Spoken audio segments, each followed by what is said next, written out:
کولگندہ نامی ایک شہر ہے جہاں ایک کسان اپنے کھیتوں میں بیج بو رہا تھا۔ صبح کا وقت تھا۔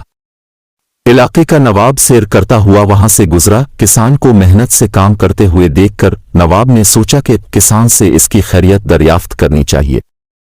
کھیت کے کنارے پہنچ کر اس نے کسان سے پوچھا، کیوں بھائی، کھیتی باڑی میں تم اس قدر محنت کرتے ہو، کتنا کچھ کما لیتے ہو؟ کچھ فائدہ بھی ہوتا ہے یا نہیں؟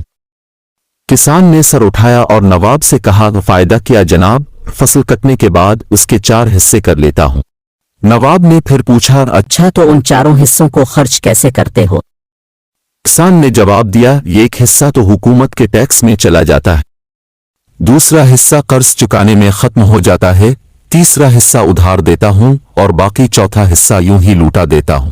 نواب کو کسان کی یہ عجیب و غریب باتیں سن کر بہت تعجب ہوا۔ حیرت سے پوچھا، تمہاری باتیں میری سمجھ میں نہیں آئی، صاف صاف بتاؤ، تم قرض چکاتے بھی ہو اور دیتے بھی ہو، ایسا کون سا قرض ہے جو ہر فصل پر ادا کرتے ہو اور پھر بھی ختم نہیں ہوتا، اور وہ کون ہے جسے تم ہمیشہ قرض دیتے ہو اور پھر 1/4 رقم تم یوں ہی اڑا دیتے ہو؟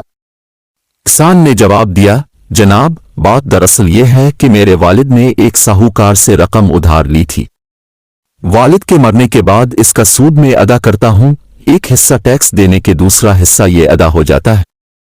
اور تیسرا حصہ کسے ادھار دیتے ہو؟ نواب نے پوچھا۔ کسان نے کہا، یہ میں اپنے 2 لڑکوں پر خرچ کرتا ہوں تاکہ بڑھاپے میں وہ مجھ پر خرچ کرے۔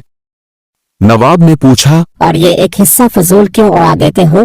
کسان نے کہا، میری ایک لڑکی بھی ہے، اب کو پتہ ہے کہ آج کل جہیز کے بنا شادی نہیں ہوتی اور جہیز ایک فضول رسم ہے، چوتھا حصہ اس کے جہیز کے لیے رکھتا ہوں، میری نظر میں یہ رقم ضائع کرنا ہی ہے۔ نواب اس کی سبق آموز گفتگو سے بہت متاثر ہوا اور ایک بڑی رقم اسے انعام کے طور پر دے کر چلا گیا۔